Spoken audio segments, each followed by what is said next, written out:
Je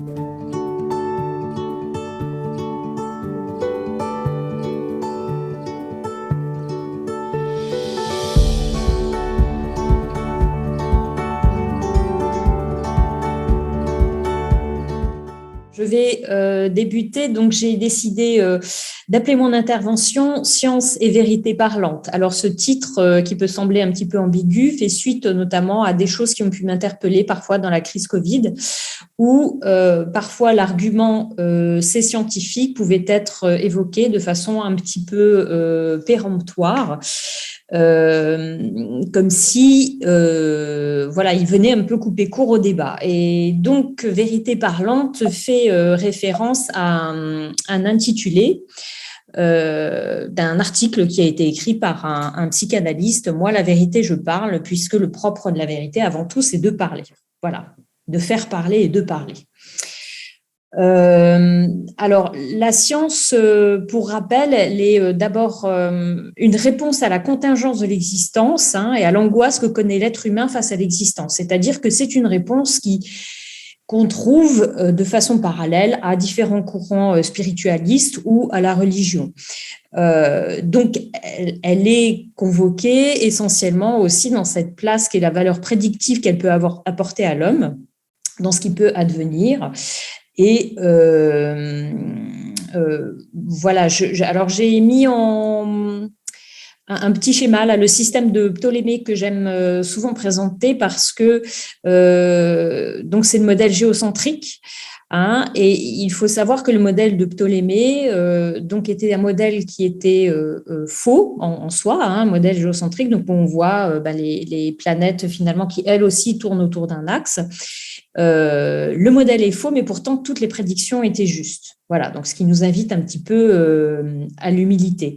Donc, je rappelle que la vérité n'a pas comme fin propre la science, même si bien ça n'est pas la fin propre de la science, même si elle a évidemment des accointances avec la vérité.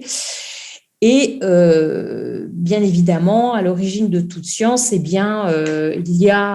faut rappeler la nécessité du doute et du débat. Alors, l'idéologie, elle est au fondement des sciences. Alors, de façon un petit peu contradictoire, l'idéologie, Canguilhem nous rappelle qu'elle est au fondement des sciences et qu'elle a une fonction déclamatoire, c'est-à-dire qu'elle est nécessaire, c'est une croyance nécessaire qui va être posée de façon un petit peu dogmatique pour qu'ensuite une discipline puisse se déployer. Alors, donc là maintenant, on va faire un petit peu d'épistémologie. Alors, l'épistémologie nous rappelle quand même qu'il n'y a pas la science, mais qu'il y a différentes sciences avec différents courants scientifiques et différents courants de pensée.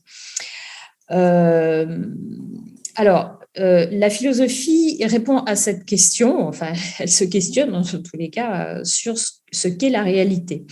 Il y a deux grands courants qu'on peut repérer, que sont le rationalisme et l'empirisme, qui sont donc parfaitement représentés sur ce tableau de l'école d'Athènes de Raphaël, puisqu'on voit en son centre, là, donc Platon et Aristote. Donc Platon est celui qui lève le doigt vers le ciel pour pointer le doigt vers le monde des idées, et la perspective empirique, donc qui est représentée par Aristote, qui lui dirige sa main vers la terre. Donc on va voir pourquoi. Juste pour rappel, la vérité, dans sa définition, cherche l'adéquation entre l'intelligence et la réalité. Donc, on cherche la conformité entre l'intelligence et la réalité. Donc, la vérité n'est pas une qualité seule de l'intelligence ou de la réalité, mais bien du rapport qu'il peut y avoir entre les deux. Donc, cette question de qu'est-ce que la réalité est évidemment très importante. Donc, le rationalisme représenté par Platon, très brièvement, souvent je convoque un petit peu cet exemple qui est celui du film Matrix, puisqu'il représente, enfin, il reprend un petit peu l'allégorie de la caverne qui a été rapportée par Socrate. Donc, l'idée, c'est que le monde de tous les jours, eh bien, serait trompeur. Le monde dans lequel on vit, au même titre qu'une matrice, voilà, serait trompeur, dans le sens où nos sens, à savoir la vue, l'odorat, le goût, nous trompent sur la réalité du monde. Donc, on ne peut pas s'y fier. Il faut aller au-delà, il faut sortir de cette tromperie, de cette duperie pour accéder à la réalité et à la vérité. Donc, l'allégorie de la caverne, ici, est représentée très bien sur cette gravure. Donc, on voit les hommes qui sont ici enchaînés, la dos au mur, et qui n'ont pas d'autre choix que de regarder les ombres projetées sur le fond de la grotte. Et en fait, ce sont des ombres projetées, alors qu'ils sont tenus par d'autres hommes, dans l'allégorie de la caverne, c'est ça, qui sont des figurines, mais qui sont finalement trompeuses. Ce ne sont que des ombres. Voilà, elles sont trompeuses. Et donc, vous avez ici les philosophes, là, au premier plan, qui discutent avec les gens pour les faire sortir de cette tromperie, là, pour qu'ils ne soient plus dupes, qu'ils puissent sortir de la caverne et ensuite découvrir, accéder à la vérité et à la réalité du monde. Et donc, pour Platon, l'un des outils majeurs qui va être utilisé pour lui pour accéder à la réalité, à la vérité, c'est la géométrie. Il va notamment classer un certain nombre de polyèdres, voilà, qui sont un peu des figures comme ça idéales, des représentations idéales du monde. Donc voilà pour le rationalisme. Alors l'empirisme, donc Aristote était un élève de Platon, il va prendre le contre-pied du maître. Pour lui, il n'y a pas d'opposition entre le monde sensible, donc le monde auquel on accède par le biais de nos sens, et le monde des idées. Autrement dit, on peut se pencher sur la réalité, on peut se pencher sur la nature, et celle-ci est objective, mesurable, accessible, et en l'observant, on va pouvoir dire quelque chose de la réalité et de la vérité. Donc Aristote, dans cette perspective, renoue avec l'observation concrète de la nature. Bien sûr, le télescope va être un outil majeur, et l'astronomie sera, entre autres, une discipline, voilà, la discipline phare de ce courant-là. Donc, vous avez dans chaque discipline ces deux idéologies-là qui traversent les différentes disciplines, aussi bien les sciences humaines que les sciences dures. Il y a aussi des conflits d'idées et des débats d'idées chez les physiciens, chez les mathématiciens, voilà. Et même en biologie, il y a différentes façons de penser l'être humain. Quand on étudie la biologie humaine, soit on peut le penser comme étant inclus dans l'universalité de la nature, donc comme faisant partie du monde naturel, soit on peut le penser comme étant une exception de la nature. Donc là, ça va à chaque fois nous donner une autre vision du monde et une autre vision de l'être humain. Voilà, donc ça, c'est pour souligner l'absence d'unité des sciences. Donc, il y a trois qualités qui sont habituellement attendues concernant la vérité, donc la certitude, l'évidence et la non-contradiction. Donc, on va aborder ces différentes qualités. Donc, la certitude. Alors, la certitude, c'est une notion qui découle de la connaissance mystique chrétienne et soufie.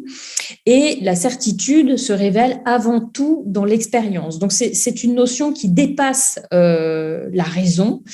Et dans cette expérience, c'est vraiment, ça relève de l'éprouvé, la certitude. Eh bien, il y a deux dimensions qui vont être altérées.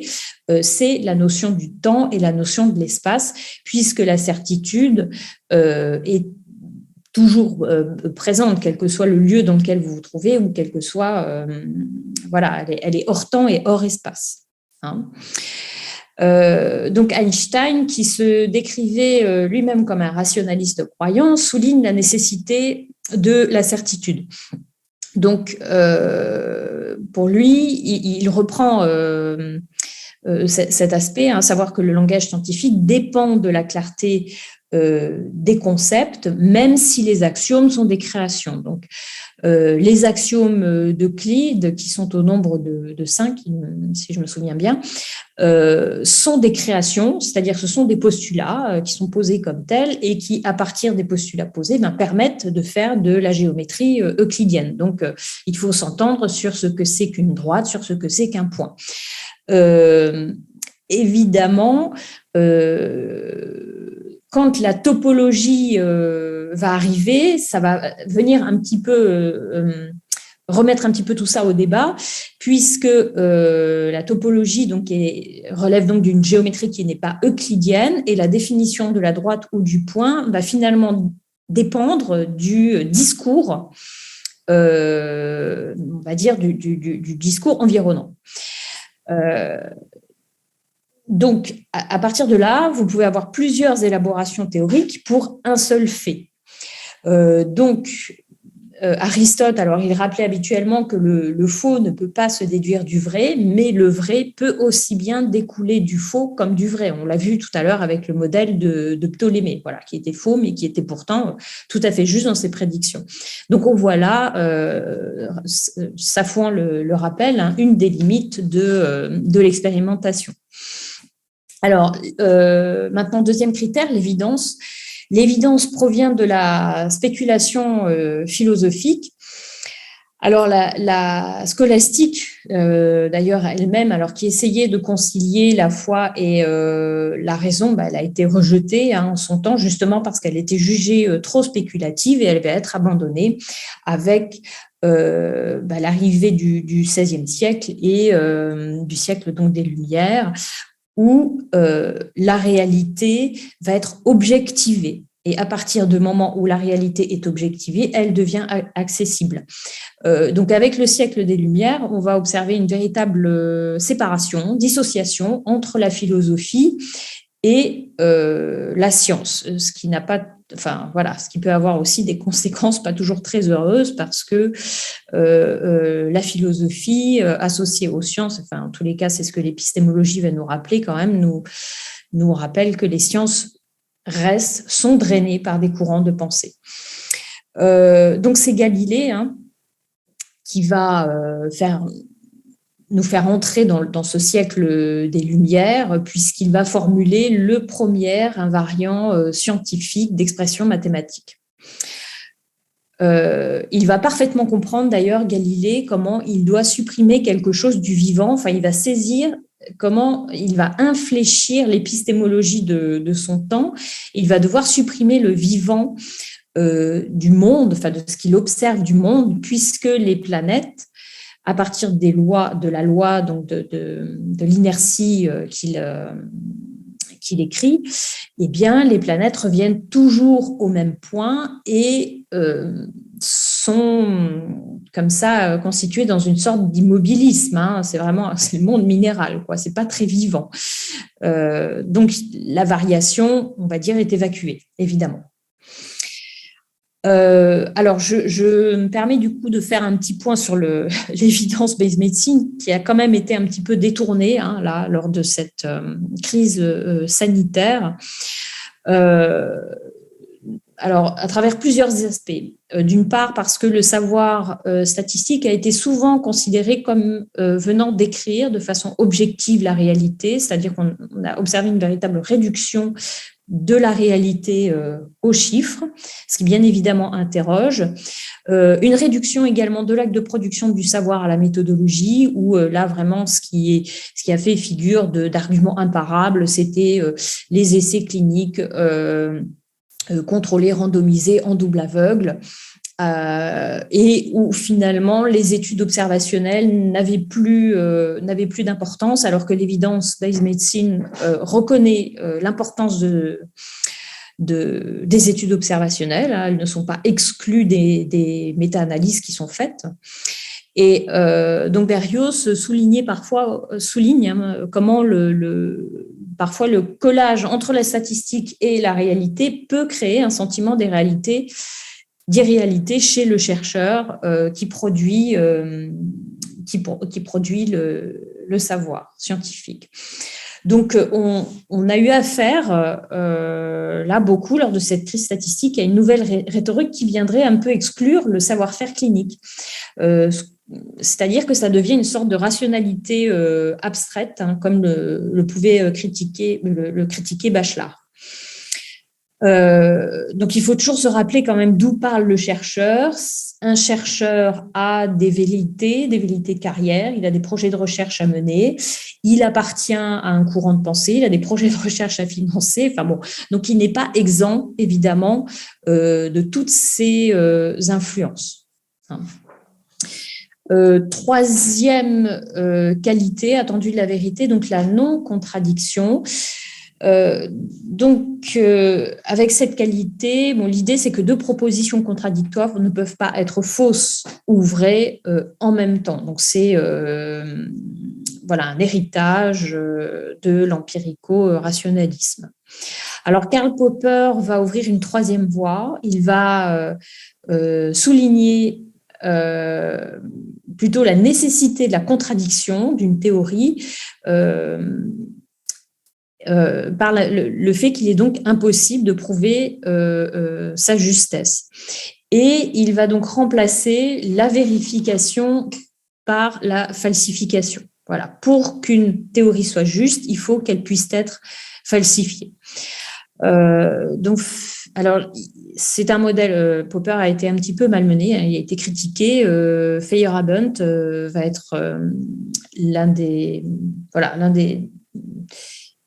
personnages qui va remettre en question la théorie de Popper.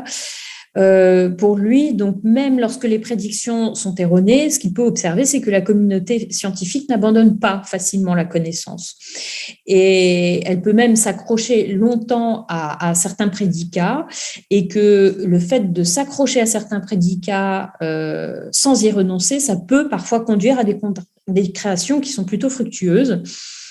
C'est tout à fait ce qu'on a observé avec Niels Bohr et la mécanique quantique, puisque Niels Bohr, finalement, ne renonce pas au modèle atomique de Rutherford, et c'est bien parce qu'il ne renonce pas au modèle atomique de Rutherford qu'il va pouvoir créer la mécanique quantique. Donc, après la quantification de la lumière par Einstein, eh bien, voilà, on a eu droit à la quantification de la matière par Niels Bohr. Autre auteur, Kuhn, qui va critiquer Popper.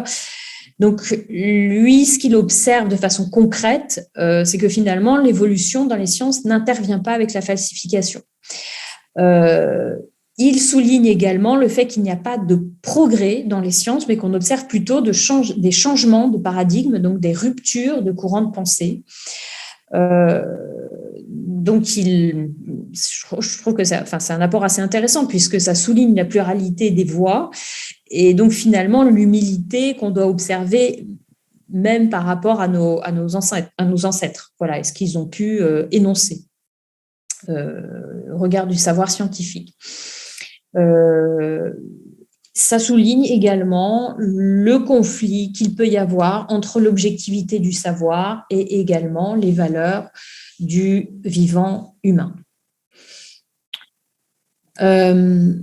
Alors, en troisième point, j'ai décidé de parler un petit peu de la philosophie analytique de Kuhn. Alors, la philosophie classique, elle a l'habitude de s'intéresser plutôt au rapport qu'il y a entre les objets du monde et les représentations qu'on en a, qui se forment à l'endroit de ces objets. La philosophie analytique, elle met plutôt au premier plan la question du langage. Donc, Kuhn, comme tous les autres philosophes, se pose cette question, à savoir qu'est-ce que la réalité, et il va vraiment poser un modèle naturaliste de pensée physicaliste à travers cette déclaration, à savoir qu'à toute différence dans les faits est associée une différence dans les prédicats décrivant des états physiques.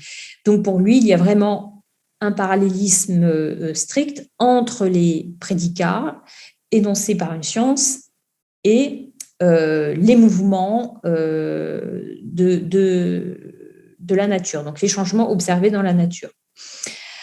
Mais il est quand même confronté à un problème, à savoir la relativité de l'ontologie. Alors, qu'est-ce qu'on entend par là? En fait, ça veut dire que lorsqu'il y a un changement de langage, on a forcément un changement d'ontologie. Donc, la vérité analytique, la vérité du langage comme tel, elle n'est pas fiable, hein, puisque si on change de langage, voilà, on change d'ontologie. Donc, il va illustrer cela par la thèse de l'indétermination. Si on met un traducteur en situation radicale, donc on lui propose un texte qu'il ne connaît, d'une langue qu'il ne connaît pas, qu'il ne connaît absolument pas, et qu'on lui demande de traduire ce texte, eh bien, on ne peut pas dire s'il a tort ou raison. Voilà. Donc, avec cette thèse de l'indétermination, il constate qu'il y a une absence de référence dans le langage. Il y a une absence de référence dans la parole. En psychanalyse, on a l'habitude de dire qu'il n'y a pas de métalangage. Ça veut dire que si vous prenez un mot et que vous voulez être très précis sur ce mot, vous allez donc définir ce terme-là, mais si vous voulez être très précis, vous allez devoir reprendre chacun des termes de votre définition pour le définir à son tour. Et si vous voulez être encore plus précis, vous allez devoir reprendre chacun des termes de ces nouvelles définitions pour les définir aussi. Donc, c'est une façon de dire que c'est sans fin. Quand on met le doigt là-dedans, c'est sans fin. Donc, Kuhn va chercher quand même à réduire le discours, à opérer un certain réductionnisme et à le réduire notamment à une certaine logique pour dissoudre tout ce qui relèverait des perplexités verbales.